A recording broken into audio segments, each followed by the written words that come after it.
Hi friends, இன்றைக்கி என்ன பார்க்க போகிறோன்னா, மதுரையில் நிறைய ஃபேமஸான கோயில் இருக்குது. மதுரை மீனாட்சி, அழகர்மலை, திருப்பரங்குன்றம், அது மாதிரி கோயில் இருக்குது. இந்த கோயில் வந்து மதுரையில் தெற்கு மாசி வீதியில் இருக்குது. இந்த கோயிலோட பேர் வந்து தென் திருவலவாய். இந்த கோயில் வந்து சிவபெருமான் தான் பிரதான தெய்வம். இந்த கோயிலில் வந்து சிவபெருமானை வந்து யமன் வந்து வழிபட்டனால இந்த கோயிலில் வந்து வழிபடுறவங்களுக்கெல்லாம் யமபயன் தீரும் அப்படின்றாங்க.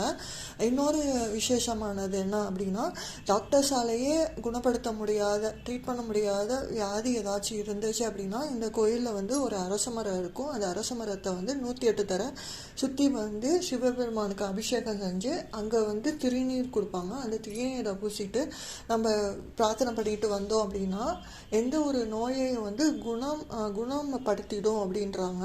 யமபயம், மரண பயம் ஏதாச்சும் இருந்துச்சுன்னா அது வந்து தீர்ந்துடும்.